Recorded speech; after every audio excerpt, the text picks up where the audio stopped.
नमस्कार, मैं हूं रजत अवस्थी और आप देख रहे हैं इम्पैक्ट भारत टीवी। आज मैं फिर आपके सामने हूं एक बहुत बड़ी खबर और बहुत बड़े बड़े खुलासों के साथ। खबर वैसे तो बड़ी मामूली भी हो सकती क्योंकि कई जगह जिस पर आज हम खबर करने वाले हैं वो वैध है। उसके लिए बाकायदा दुकानें अलॉट होती हैं लोगों को और लोग बड़ी धड़ल्ले से उस चीज का व्यापार करते हैं। हम बात कर रहे हैं शराब की। हर जगह आपको ये दुकानें मिल जाएंगी, आसानी से मिल जाएंगी। लोग शादी ब्याह में जाते हैं तो पहले पता करते हैं कि भाई उस क्षेत्र में आसपास कहाँ पर ऐसी दुकान है जहाँ से हमें ये चीज मिले और हम थोड़ा सा मनोरंजन में आए और नशे में झूमे नाचे। और मतलब लोग इसको खुशी मनाने का एक ऐसा जरिया बना चुके हैं, लेकिन वो ये नहीं सोचते कि ये हमारे शरीर के लिए, हमारे स्वास्थ्य के लिए, हमारे जीवन के लिए कितनी हानिकारक है। और सबसे बड़ी चीज, इस पर कई सरकारों ने बंदी लगाने का ऐसा ढोंग किया है, ऐसा नाटक किया है जो सफल हो सकता है क्या? सफल नहीं हो सकता। ये पब्लिक और सरकार दोनों के बीच की चीज होती है, सबसे बड़ी चीज, और दोनों को मिलकर इसको करना चाहिए, तभी ये होगा। लेकिन कौन करेगा ये? जिन लोगों को रोज शराब पीने की आदत है वो रोज अपने परिवार वालों से, अपने बीवी बच्चों से बोलते हैं कि आज छोड़ दूंगा, और उसी शाम को फिर से जाकर शराब पी लेते हैं। अगले दिन फिर बोलते हैं कि नहीं आज छोड़ दूंगा, पता चला अगले दिन फिर किसी चौराहे पर किसी नाली में गिरे पड़े हैं। ये सच्चाई है। मेरा एक आग्रह है, खबर पे तो मैं आऊंगा, लेकिन पहले मेरा एक आग्रह आप सबसे है जो लोग शराब का सेवन करते हैं। एक ऐसी चीज जो हमें सामाजिक तौर पर हमारे सम्मान को क्षति पहुंचाए और हमारी सेहत का नुकसान करे, हमारे जीवन को संकट में डाले, ऐसी चीज का सेवन करके क्या फायदा है? क्या हम ऐसी चीज को छोड़ नहीं सकते क्या? बिल्कुल छोड़ सकते हैं अगर हम प्रयास करें तो। कितनी भी महंगी आप शराब पी लो, कितने भी पैसे लगा करके पी लो, लेकिन नाम उसका शराब ही रहेगा। और जब आप नशे में झूमोगे तो लोग यही बोलते हैं कि अरे शराबी है, नशे में घूम रहा है, नशे में बड़बड़ा रहा है। और शराब पीने वाला व्यक्ति खुद भी अपने सम्मान को पूरी तरह से खुद से ही चौपट कर देता है, गाली गलौज करने लगता है, झगड़ा करने लगता है। शराब पीकर गाड़ी चलाने वाले ड्राइवर लोगों को रौंद देते हैं, लोगों की जान ले लेते हैं। ये क्राइम भी शराब की वजह से बहुत होते हैं।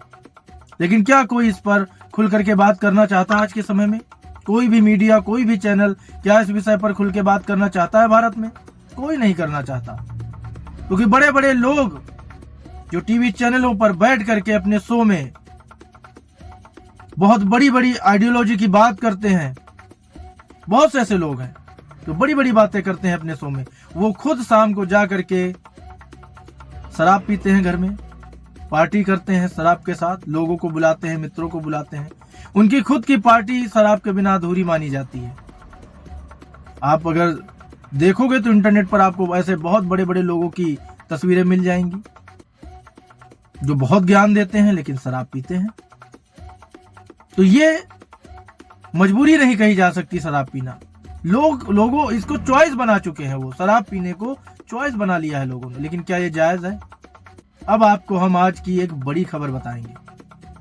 वैसे तो बिहार में शराबबंदी हो गई, अनाउंसमेंट हो गया कि शराब बंद है, लेकिन क्या वास्तविकता से इसका कोई दूर दूर तक नाता है? शराब बिक रही है, वहां धड़ल्ले से बिक रही है। कैसे बिक रही है? तस्करी करके। तो पहले जो कमाई होती थी, अब वो तस्करी करके जब वही चीज बेची जाती है तो वो कमाई कई गुना बढ़ गई है। ऐसे कई लोग हैं जिनसे जब टीम ने बात की तो उन्होंने ऐसे ऐसे खुलासे किए कि हम आपको क्या बताएं। बहुत बड़े बड़े खुलासे किए उन्होंने, आज उसी पर मैं आपको बताऊंगा। यूपी और बिहार का जो बॉर्डर है वहां पर शराब की तस्करी की जाती है और इसमें बताया गया कि नौकरी से ज्यादा पैसा है इस तस्करी में। गंगा घाघरा के किनारे स्टार्टअप बनाकर शराब की तस्करी हो रही है। सरकार की कमाई भी क्या 8 गुना बढ़ गई है? इस पूरी खबर का आज हम आपको विश्लेषण करेंगे। तो एक व्यक्ति कह रहा है कि मैं 16 साल की उम्र से, आप सुनिएगा, 16 साल की उम्र से शराब की तस्करी कर रहा हूं। इस धंधे में हमने कई लोगों को खड़ा किया, कुछ लोग तो जेल में हैं लेकिन हम कभी जेल नहीं गए। जब से शराबबंदी हुई है हमने खूब पैसा कमाया है, बहुत पैसा कमाया जब से शराबबंदी हुई है। ये कहना है 22 साल के शराब तस्कर का, उसका नाम नहीं बताना चाहते हम, तो उसका कहना है। उसने आगे कहा कि यूपी बिहार बॉर्डर पर शराब की तस्करी ने हम जैसे बेरोजगारों को कमाई का जरिया दिया। अब आप सोचो कि आजकल के युवा अपने रोजगार किस चीज को जो रोजगार बना रहे हैं, शराब तस्करी को बना रहे हैं। कहाँ जा रहा है ये युवा? बिहार की उन्नति कैसे होगी? क्या सरकार इस पर ध्यान नहीं देती? उनका विभाग ही जब मिला हुआ है पुलिस प्रशासन तस्करी में, तो ध्यान क्या देंगे? जब सिस्टम ही भ्रष्ट हो चुका है तो ध्यान क्या देगी सरकार? सिस्टम का पालन कराने की जिम्मेदारी जिन पे है, जब वही तस्कर बन जाएंगे तो कैसे कोई ध्यान देगा? वो कहता है कि 22 साल के शराब तस्कर, जिसका मैंने आपको नाम बताया, उसने कहा यूपी बिहार बॉर्डर पर शराब की तस्करी ने हम जैसे बेरोजगारों को कमाई का जरिया दिया। रोजाना 50 पेटी शराब बिहार बॉर्डर तक पहुंचाता हूं। एक पेटी पर 1000 तक की कमाई है। एक पेटी पर 1000 रुपए, यानी अगर 10 पेटी दे दिया तो 10,000 रुपए। रोजाना 35 से 60,000 रुपए इनकम हो जाती है, यानी महीने की 10 से 15 लाख रुपए। अब आप सोचो, रोजाना 10 से 15 लाख रुपए ये शराब तस्करी में कमा रहे हैं। सिर्फ यही नहीं, यूपी बिहार बॉर्डर से लगे 7 जिलों के युवा तस्करों की यही कहानी है। ये अब नौकरी नहीं करना चाहते, क्योंकि कॉर्पोरेट नौकरी से भी ज्यादा कमाई होने लगी है। बिहार में शराबबंदी के बाद से कैसे बॉर्डर पर बसे यूपी के गांव की इकोनॉमी बदल रही है, इसकी इन्वेस्टिगेशन के लिए जब बलिया पहुंचे बिहार बॉर्डर पर जब पहुंचे तो वहां का जो दृश्य देखा गया हमारी टीम के द्वारा, वो चौंक गए वो लोग। ये स्थिति है। आप मेरे बगल में तस्वीरें देख पा रहे होंगे, मैप भी देख पा रहे होंगे, तो आप सोच लो, महाराजगंज, पश्चिमी चंपारण, कुशीनगर, गोपालगंज, देवरिया, सिवान, बलिया, छपरा, आरा, गाजीपुर, बक्सर, भोजपुर, कैमूर, सोनभद्र, ये सब ऐसी जगह हैं जहां से ये तस्करी को अंजाम दिया जाता है। और भी बहुत सारी जगह है। यूपी से बिहार की लगभग 483 किलोमीटर की सीमा लगती है। 483 किलोमीटर यूपी और बिहार की सीमा है। बॉर्डर पर दोनों तरफ 1200 से ज्यादा गांव हैं। अकेले यूपी के 550 गांव हैं। तस्करों और जानकारों से बातचीत में एक बात निकलकर सामने आई कि हर गांव से 5 से लेकर 15 युवा इसमें शामिल हैं। इस तरह सभी गांवों को मिलाकर शराब तस्करी में शामिल युवाओं की संख्या 10,000 से ज्यादा है। सिर्फ बलिया पुलिस ने ही जनवरी 2024 से लेकर 15 दिसंबर 2024 तक 1266 शराब तस्कर गिरफ्तार किए। इनमें 30 साल से कम उम्र वालों की संख्या ज्यादा है। यूपी के 7 जिलों से 1000 करोड़ की शराब तस्करी। आप सुन लो, केवल आपके पैरों के तले से जमीन खिसक जाएगी। यूपी में सरकारी दुकान पर एक पौवा वाली ट्रेटा पैक पेटी 48 पीस 5,760 रुपए की आती है। यूपी के तस्कर या एक पेटी घाट तक 6,760 रुपए में पहुंचाते हैं। इस तरह से एक पेटी पर यूपी का तस्कर 1,000 रुपए कमाता है। इस धंधे में लिप्त लोगों का कहना है कि हर साल बलिया समेत बिहार बॉर्डर वाले 7 जिलों से करीब 1,000 करोड़ से ज्यादा की शराब तस्करी होती है। इनमें से अकेले बलिया ने ये अवैध कारोबार 300 करोड़ का है। इस धंधे में शामिल दोनों तरफ के तस्कर हर साल 1,000 करोड़ रुपए कमा रहे हैं, क्योंकि शराब की कीमत बिहार पहुंचकर दोगुना हो जाती है, दोगुना से ज्यादा हो जाती है। कमाई का बड़ा हिस्सा बिहार के तस्करों का भी रहता है। तो ये जो तस्कर था उसने बातचीत में कमाई का खुलासा किया। उसने ये तमाम चीजें बताई हैं। तो जो रिपोर्टर था उसने एक सवाल किया, कितने साल से शराब की तस्करी कर रहे हो? तो उसने बताया कि 16 साल के थे तब से हमने ये स्टार्ट कर दिया था। मतलब 16 साल की उम्र से उसने ये स्टार्ट कर दिया था, उसने कहा। उसके बाद अगला सवाल था, कभी जेल वेल भी जाना पड़ा क्या आप जब ये काम कर रहे हो? तो उसने कहा, हम कभी पकड़े नहीं गए। एक बार माल पिकअप से पकड़ा गया, हम नहीं थे, दूसरा व्यक्ति था, वो लड़का था। तो फिर कहा गया कि कितनी कमाई हो सकती है? 2 साल धंधा चल जाए तो इतना पैसा हो जाएगा, क्या बताएं आपसे। ये जवाब है सामने वाले का जो तस्करी कर रहा है। साल में 10-20 लाख तो कमाए ही होंगे, ये रिपोर्टर ने पूछा। महीने का इतना कमाते हैं, बहुत पैसा बनाए हैं। जब से शराबबंदी हुई है खूब पैसा कमाए, दोस्तों को भी दिए हैं, खूब उड़ाए भी हैं। अगला सवाल था, गांव में तुम अकेले हो या और भी लोग शराब तस्करी से जुड़े हैं?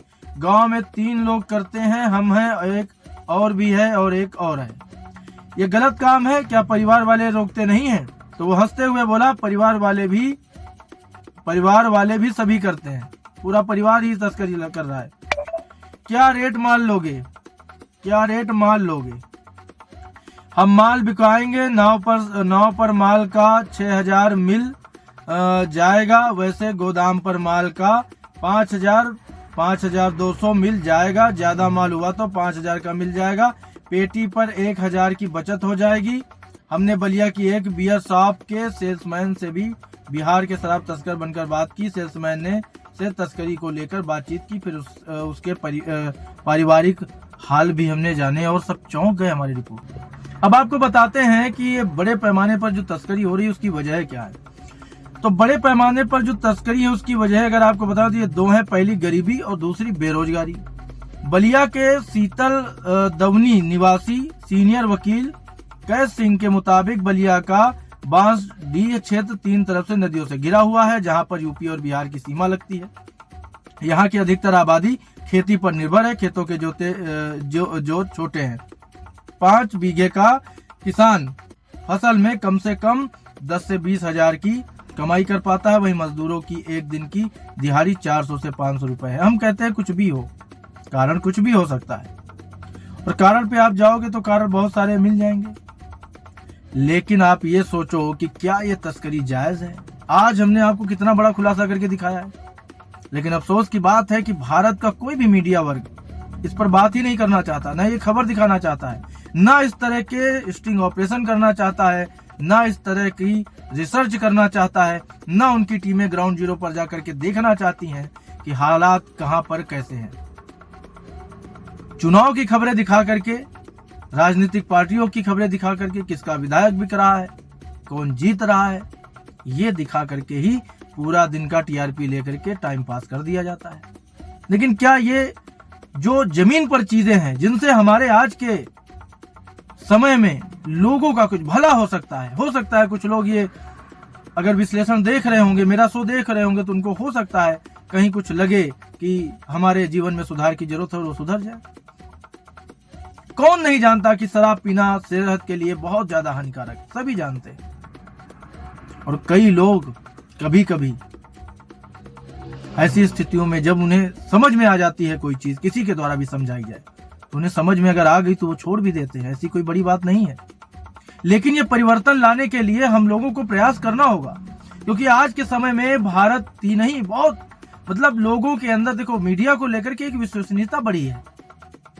लेकिन तब ये विश्वसनीयता जायज है जब हम अपनी जिम्मेदारी को सही से निभाएं, हम वो चीज दिखाएं जिससे कुछ फर्क पड़ सकता है समाज में, जिससे कुछ सुधार हो सकता है समाज में। टाइम पास के लिए मीडिया नहीं है। मीडिया की एक बहुत बड़ी जिम्मेदारी है, इस देश में भी और विश्व में भी मीडिया की एक बहुत बड़ी जिम्मेदारी है। लेकिन क्या सभी चैनल, सभी मीडिया वाले क्या इस जिम्मेदारी को निभा रहे हैं? यही सबसे अफसोस की बात है। और मुझे इस चीज से हमेशा नाराजगी रही है कि जिस काम के लिए हम हैं, हमें कम से कम ईमानदारी से वो काम करना चाहिए। लेकिन फिर भी हम आपसे वादा करते हैं कि हम हमारे जितने भी चैनल हैं ईमानदारी से हर उस चीज पर बात करते रहेंगे, हर वो चीज आपको दिखाते रहेंगे जो जरूरी है, जिसको जानना आपके लिए जरूरी है। तो आज के लिए इतना ही। अब हमारी मुलाकात आपसे होगी जल्द एक और बड़ी खबर के साथ। तब तक आप देखते रहिए इम्पैक्ट भारत टीवी।